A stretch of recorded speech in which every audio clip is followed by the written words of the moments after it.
Section 24. The Critique of Pure Reason by Immanuel Kant. Transcendental Doctrine of Elements. Part 2nd. Transcendental Logic. Second Division. Transcendental Dialectic. Book 2. Of the Dialectical Procedure of Pure Reason. Chapter 2. The Antinomy of Pure Reason. Introduction and Section 1. System of Cosmological Ideas.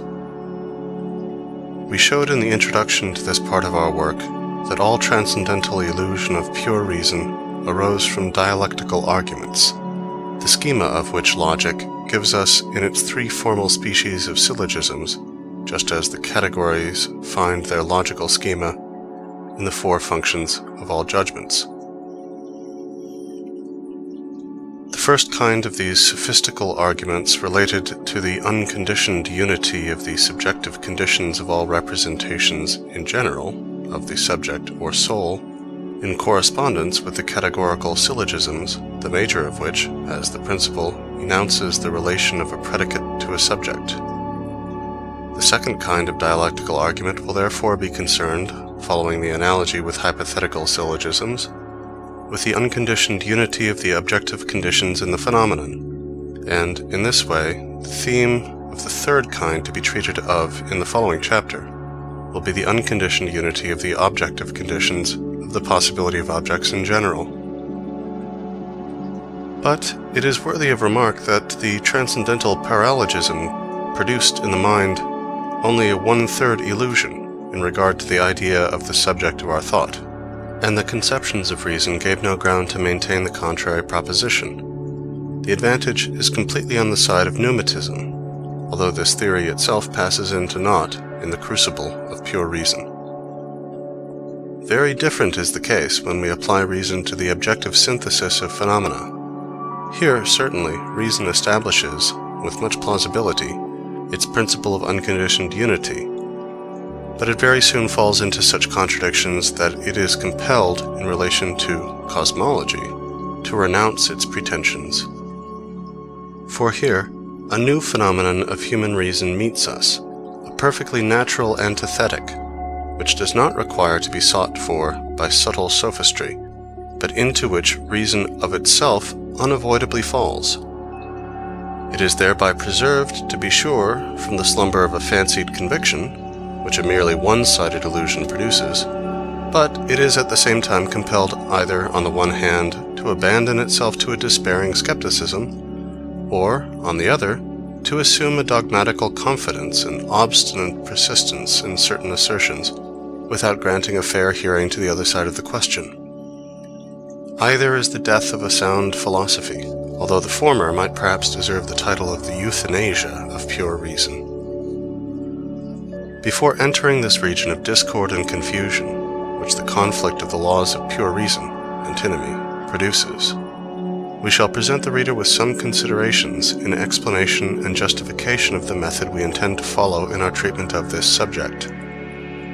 I term all transcendental ideas, insofar as they relate to the absolute totality in the synthesis of phenomena, cosmical perceptions, partly on account of this unconditioned totality on which the conception of the world whole is based, a conception which is itself an idea, partly because they relate solely to the synthesis of phenomena, the empirical synthesis, while, on the other hand, the absolute totality in the synthesis of the conditions of all possible things gives rise to an ideal of pure reason, which is quite distinct from the cosmical conception, although it stands in relation with it.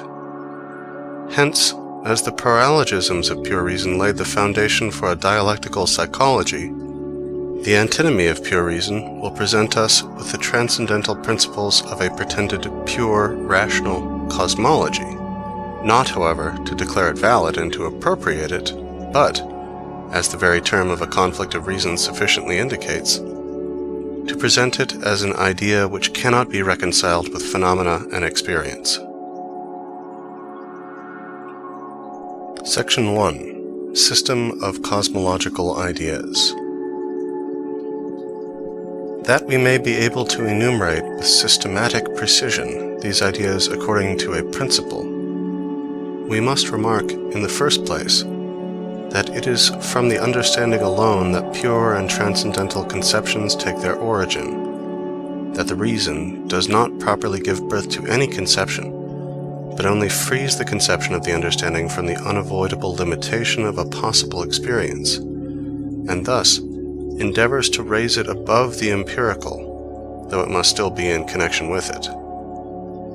This happens from the fact that, for a given conditioned, reason demands absolute totality on the side of the conditions, to which the understanding submits all phenomena, and thus makes of the category a transcendental idea.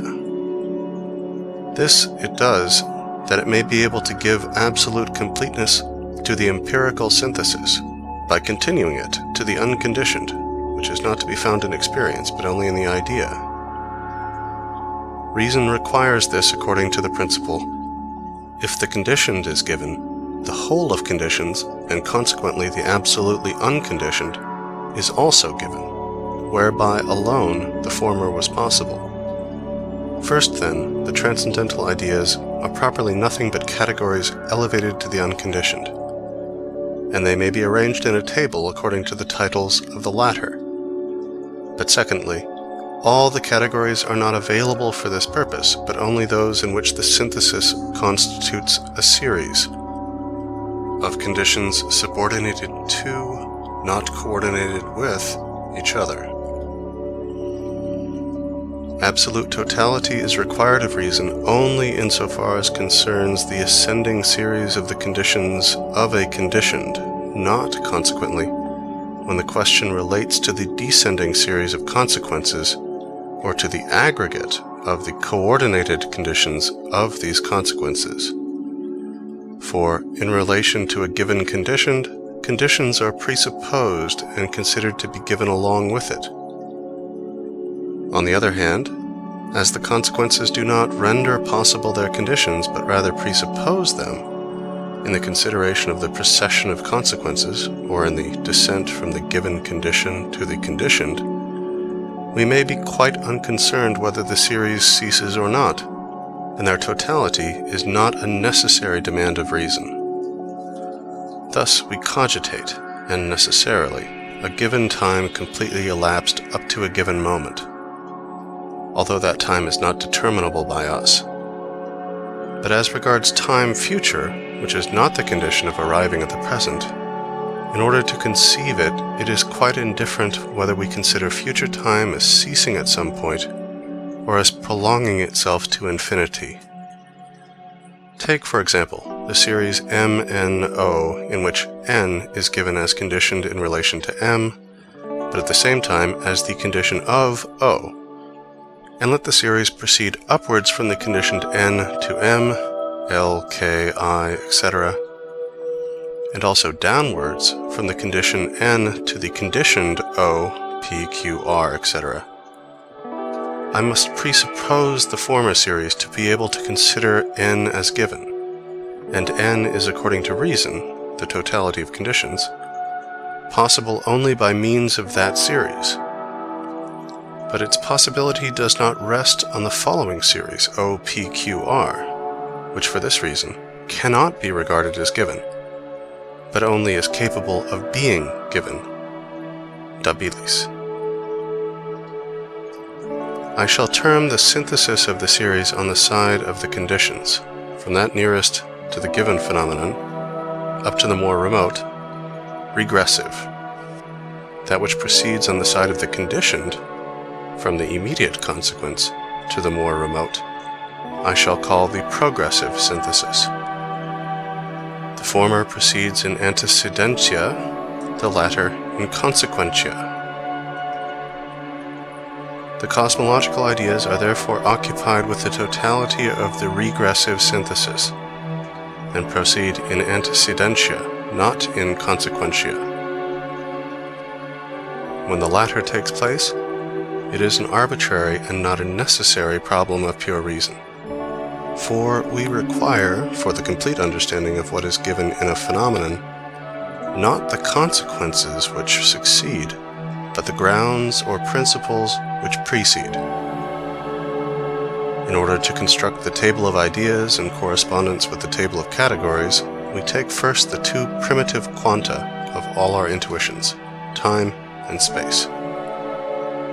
Time is in itself a series, and the formal condition of all series, and hence, in relation to a given present, we must distinguish a priori in it the antecedentia as conditions, time past, from the consequentia, time future. Consequently, the transcendental idea of the absolute totality of the series of conditions of a given conditioned relates merely to all past time. According to the idea of reason, the whole past time, as the condition of the given moment, is necessarily cogitated as given.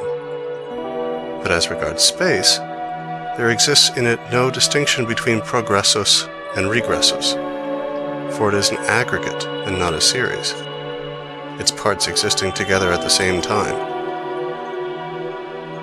I can consider a given point of time in relation to past time only as conditioned, because this given moment comes into existence only through the past time, rather through the passing of the preceding time. But as the parts of space are not subordinated, but coordinated to each other, one part cannot be the condition of the possibility of the other, and space is not in itself, like time, a series. But the synthesis of the manifold parts of space, the syntheses whereby we apprehend space, is nevertheless successive. It takes place, therefore, in time, and contains a series.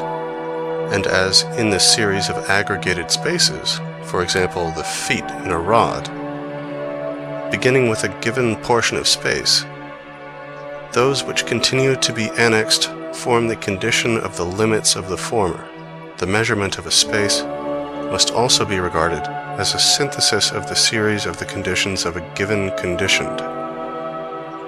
It differs, however, in this respect from that of time, that the side of the conditioned is not in itself distinguishable from the side of the condition, and consequently regressus and progressus in space seem to be identical.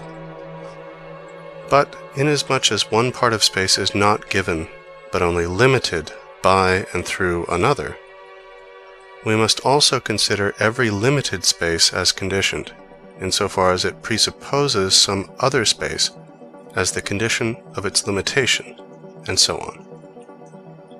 As regards limitation, therefore, our procedure in space is also a regressus, and the transcendental idea of the absolute totality of the synthesis in a series of conditions applies to space also. And I am entitled to demand the absolute totality of the phenomenal synthesis in space as well as time. Whether my demand can be satisfied is a question to be answered in the sequel. Secondly, the real in space, that is, matter, is conditioned. Its internal conditions are its parts, and the parts of parts its remote conditions, so that in this case we find a regressive synthesis, the absolute totality of which is a demand of reason. But this cannot be obtained otherwise than by a complete division of parts, whereby the real in matter becomes either nothing or that which is not matter, that is to say, the simple. Consequently, we find here also a series of conditions and a progress to the unconditioned.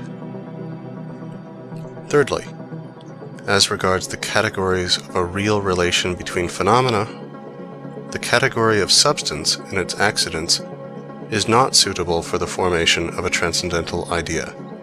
That is to say, reason has no ground in regard to it to proceed regressively with conditions. For accidents, insofar as they inhere in a substance, are coordinated with each other and do not constitute a series. And, in relation to substance, they are not properly subordinated to it, but are the mode of existence of the substance itself. the conception of the substantial might nevertheless seem to be an idea of the transcendental reason. But, as this signifies nothing more than the conception of an object in general, which subsists insofar as we cogitate in it merely a transcendental subject without any predicates, and, as the question here is of an unconditioned in the series of phenomena, it is clear that the substantial can form no member thereof. The same holds good of substances in community, which are mere aggregates and do not form a series, for they are not subordinated to each other as conditions of the possibility of each other, which, however, may be affirmed of spaces, the limits of which are never determined in themselves, but always by some other space. It is therefore only in the category of causality that we can find a series of causes to a given effect, and in which we ascend from the latter as the conditioned to the former as the conditions, and thus answer the question of reason. Fourthly, the conceptions of the possible, the actual, and the necessary do not conduct us to any series, excepting only insofar as the contingent in existence must always be regarded as conditioned and as indicating, according to a law of the understanding, a condition under which it is necessary to rise to a higher, till in the totality of the series, reason arrives at unconditioned necessity. There are, accordingly, only 4 cosmological ideas, corresponding with the 4 titles of the categories, for we can select only such as necessarily furnish us with a series in the synthesis of the manifold. First, the absolute completeness of the composition of the given totality of all phenomena. Second, the absolute completeness of the division of given totality in a phenomenon.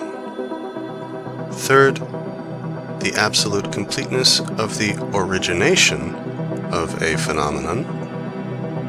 And fourth, the absolute completeness of the dependence of the existence of what is changeable in a phenomenon. We must here remark, in the first place, that the idea of absolute totality relates to nothing but the exposition of phenomena, and therefore not to the pure conception of a totality of things. Phenomena are here, therefore, regarded as given, and reason requires the absolute completeness of the conditions of their possibility, insofar as these conditions constitute a series. Consequently, an absolutely, that is, in every respect, complete synthesis, whereby a phenomenon can be explained according to the laws of the understanding. Secondly, it is properly the unconditioned alone that reason seeks in this serially and regressively conducted synthesis of conditions.